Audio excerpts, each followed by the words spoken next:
मजदूरी की गरज से गए पाकिस्तानी बेगाने मुल्क में जाकर फंस गए। तहसील जफरवाल और उसके गिरदोनवा के रिहायशी मजदूरी की गरज से अल्जीरिया में गए, लेकिन निजी कंपनी से तनख्वाहें न मिलने की वजह से नौबत फाकों तक आन पहुंची। न ही घर भेजने के लिए पैसे हैं और न ही खुद खाने के लिए खाना। बिरौने मुल्क मुकीम पाकिस्तानियों का कहना है कि सानू आख्या गया तुहाडे पैसे मिलणगे, ਜਿਹੜੀਆਂ ਤੁਸੀਂ ਛੁੱਟੀਆਂ ਕਰ ਰਹੇ ਹੋ ਤੁਹਾਨੂੰ ਛੁੱਟੀਆਂ ਕੰਪਨੀ ਦਿਹਾੜੀਆਂ ਦੇਗੀ।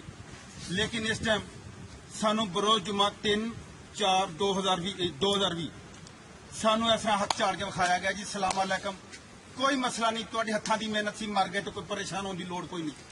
मर नहीं गए, असी सारे मर गए। 2 साल हो गए सानू आया, साड़ियां तकरीबन 9 सैलरियां प्लस बोनस 2 महीने का बोनस, साडा 11 सैलरियां टोटल।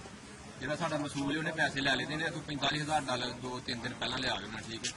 ਉਹ ਬਕੋਲ ਐਸੇ ਇੱਕ ਤੁਰਕੀ ਹੈ, ਉਹਨੇ ਆਖਿਆ ਜੀ ਕਿ ਤੁਹਾਡੇ ਮਸੂਲ ਨੂੰ 2-3 ਦਿਨ ਪਹਿਲਾਂ ਅਸੀਂ ਮਤਲਬ $45,000 ਦਿੱਤਾ ਹੋਵੇ, ਲੇਕਿਨ ਉਹ ਸਾਹਿਬ ਸਾਨੂੰ ਆਉਂਦੇ ਨੇ ਕਿ ਤੁਹਾਨੂੰ ਸਿਰਫ ਮਤਲਬ 2 ਉਹਨਾਂ ਸਾਲਾਂ ਤੁਹਾਨੂੰ ਦਿੱਤੀਆਂ ਕੋਈ ਦਿਨ ਪਹਿਲਾਂ, ਸਾਨੂੰ ਅੱਗੋਂ ਪੈਸਾ ਕੋਈ ਨਹੀਂ ਮਿਲ ਰਿਹਾ।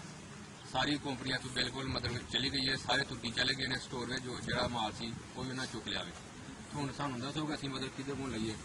उनका मजीद कहना था कि राना वहीद नामी एजेंट पाकिस्तान से अल्जीरिया लेकर गया था, जिसने उनको काई कंपनी के पास काम के लिए छोड़ा था और खुद गायब हो गया। 162 के करीब पाकिस्तानियों की कंपनी के पास इनकी 12 माह की तनख्वाहें जमा हो चुकी हैं, जो कि कंपनी देने से इनकारी कर रही है। सफारत खाने में भी इनकी कोई बात सुनी नहीं जा रही। बिरौने मुल्क पाकिस्तानियों ने वजीर आजम पाकिस्तान इमरान खान से अपील की है कि हमारी मदद की जाए। कई कंपनी है काम कर रहे हैं, 2-3 साल हो गए काम करते हैं, लेकिन आवाम दे 10-10 12-12 महीने दी सैलरियां हो गई ने ते कोई नहीं दे रहे। ते सानू कोरोना की वजह तो करके ते इन्हां ने बिठा दिते दा ही रूमां च, हुण लॉकडाउन हो गया इत्थे ते हुण यह कर रहे हैं कि असीं रूमां च बिठा के इत्थों समान जिहड़ा है ना सारा वेचदे पे ने ते नट्ठण की कोशिश कर रहे ने। अज साडे 2 दिन पहले मुंडियां नूं पता लग्या सी ते अज असीं साइड ते आए हैं ते एहतजाज कर रहे हैं।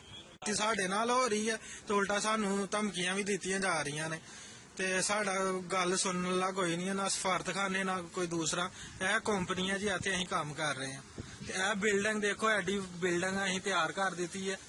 इन्हां दा प्रोजैक्ट ही 3 साल दा, पर असीं यह जिहड़ा प्रोजैक्ट उन्हां दे उम्मीद तो पहला असीं जिहड़ा काम करके तैयार किया, लेकिन हुण साडा गल नहीं सुनी जा रही। इमरान खान साहब तक पैगाम पहुंचाना चाहते हैं, इत्थे सफारतखाने वाले साडी कोई गल नहीं सुन रहे।